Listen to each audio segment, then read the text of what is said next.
Dominique habite la petite ville de Mirecourt, au cœur de la plaine des Vosges. Tous les jours, elle retrouve ses amis pour s'exercer à un art délicat et désuet, la dentelle au fuseau, apparue dans la région au XVIe siècle et dont elle maîtrise tous les secrets, ou presque. Les filles, vous allez rigoler. Je me suis trompée. Là. Je fais pas dans la dentelle. Hein. Mais la dentelière ne passe pas toutes ses journées sur son ouvrage.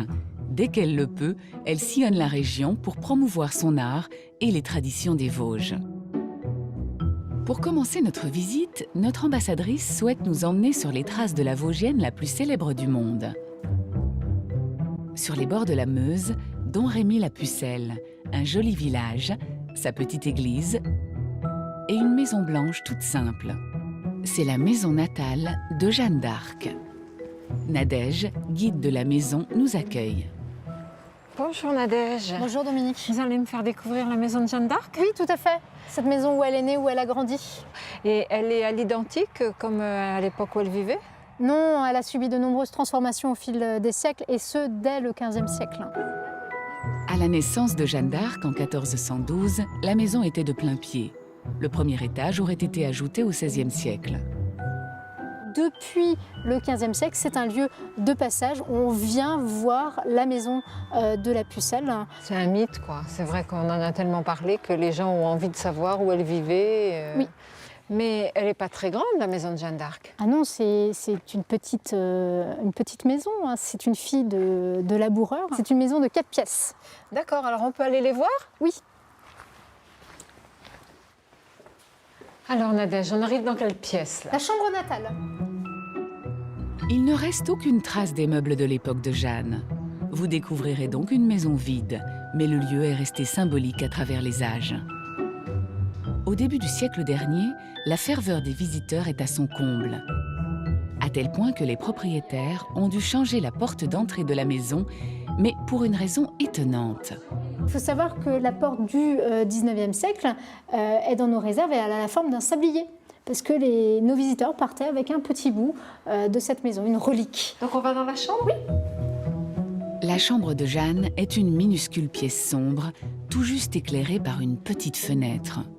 C'est une fenêtre de l'époque médiévale et c'est probablement par cette fenêtre qu'elle voyait, qu'elle pouvait observer l'église Saint-Rémy. Ah oui, c'est vrai, on la voit bien. Une vue qui aurait, selon certains historiens, renforcé la foi de la jeune fille. Jeanne d'Arc a fréquenté l'église Saint-Rémy tous les jours depuis sa plus tendre enfance. C'est là qu'elle a été baptisée juste après sa naissance. Et là, il est d'origine, il n'a pas été restauré, il n'a pas... Ah non, c'est vraiment les fonds baptismaux de l'époque. Il a été déplacé probablement, mais il est à cet emplacement au moins depuis le XIXe siècle.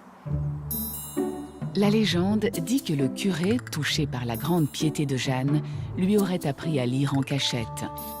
Visitez cette église de Saint-Rémy, la première et la plus importante dans la vie de la Pucelle d'Orléans.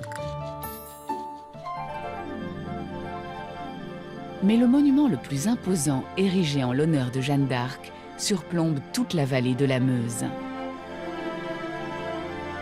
Visible à plus de 15 km à la ronde, construite sur les hauteurs du village de Domrémy, la basilique du Bois Chenu. Située tout juste à l'orée du bois, où la petite Jeanne a entendu ses voix à l'âge de 13 ans. Elle est érigée à la place d'une modeste chapelle, construite au XVIe siècle en l'honneur de Jeanne.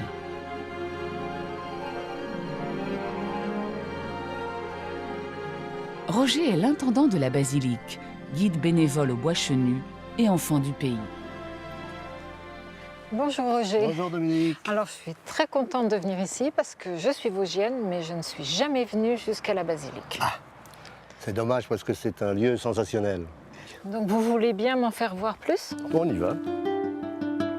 La basilique a été construite avec les dons des fidèles. La première pierre posée en 1881.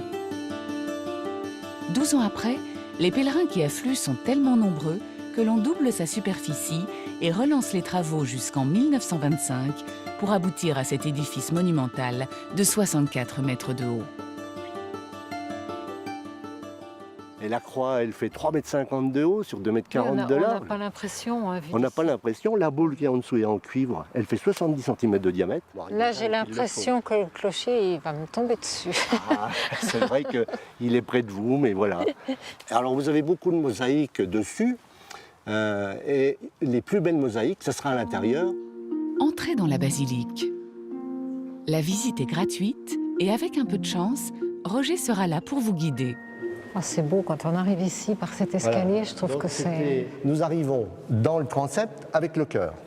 On peut le regarder comme ça. Si vous voyez, vous avez une très belle mosaïque au-dessus, dans le dôme, là. C'est des mosaïques qui font 1 cm sur 1. Et là, au-dessus, vous en avez plus de 100 000. Plus de 100 000. Ah, Oui. Et c'est des petites mosaïques comme vous avez sur les ambons, là, de chaque côté. Vous voyez ? Alors, quand j'étais tout jeune, tout gosse, on allait essayer de récupérer des petites mosaïques. dans la terre, Dans la terre. pour voir si les ouvriers n'en Voilà. avaient pas laissé. Et on s'amusait avec. C'est de bonne guerre.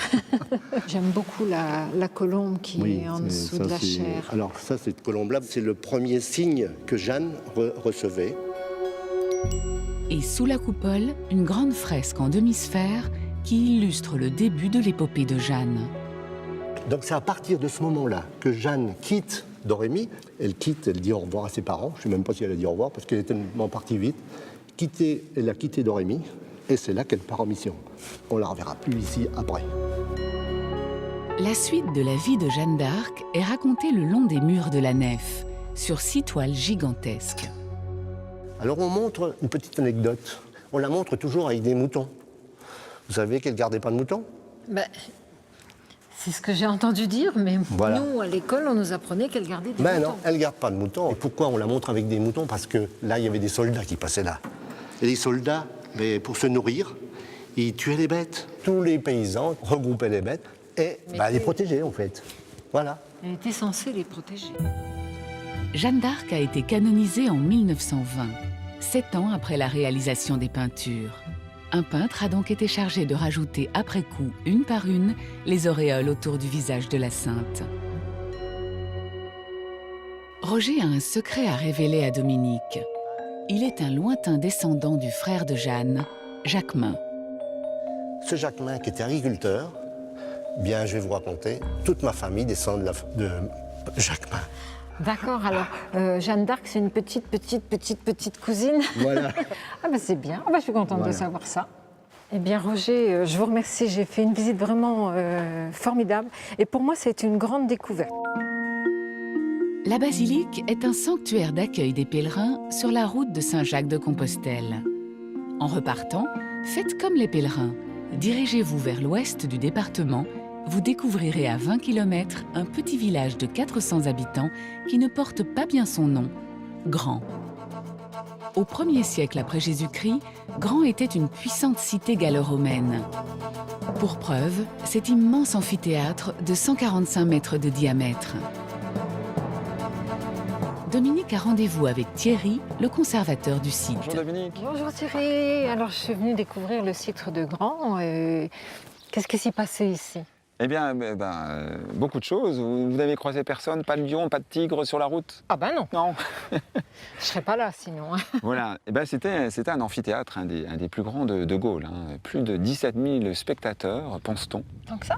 Oui. Et pour des spectacles, en fait, qui étaient des spectacles de gladiateurs, mais aussi de chasse.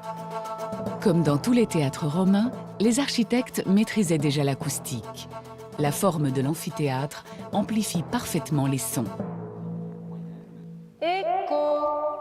Il y a vraiment une qualité de son ici, assez extraordinaire, ce qui fait que les acteurs ou les gladiateurs n'avaient pas forcément besoin de forcer la voix, ils étaient entendus de très haut. Et le plus étonnant, c'est que pendant des siècles, personne à Grand ne soupçonnait l'existence de cet amphithéâtre gigantesque.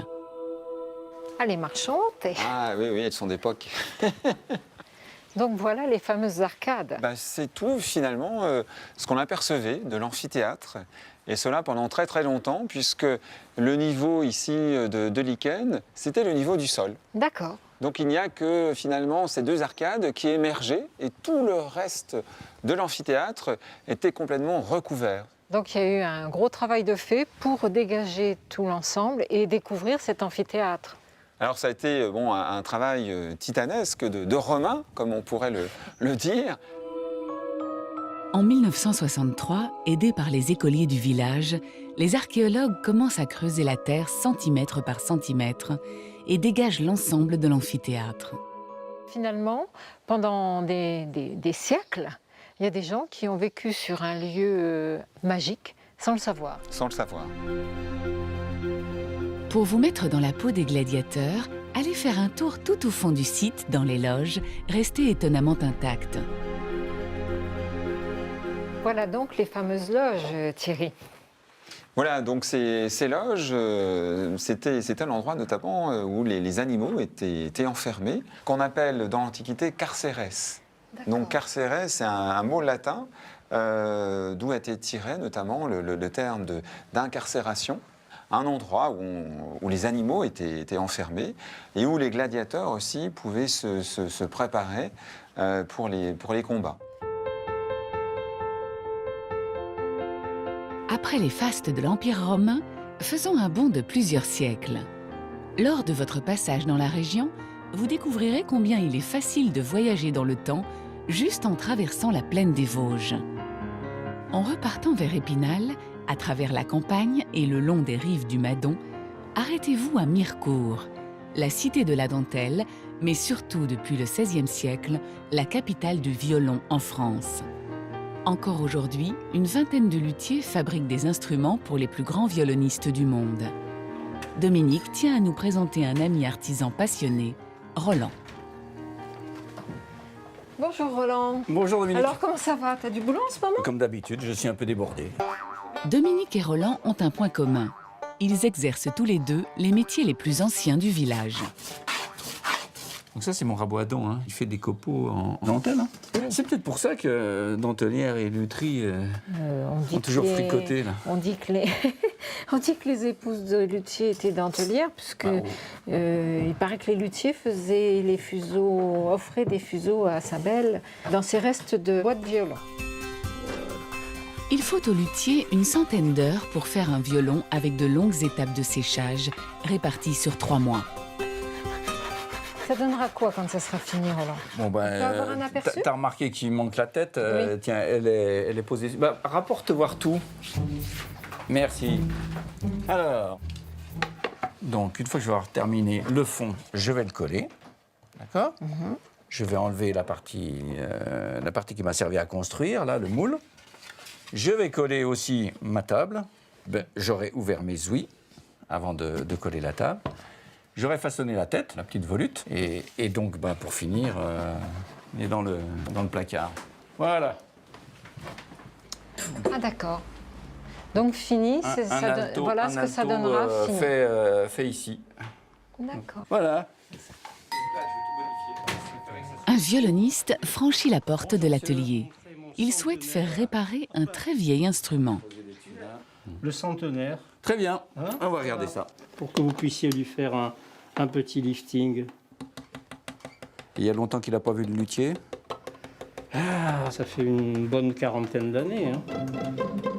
Comme un docteur, Roland fait son diagnostic. J'ai déjà tapoté tout autour, là, donc j'ai vu qu'il n'y avait pas de décollage autour. Par contre, regardez, il y a votre touche qui est en train de se décoller.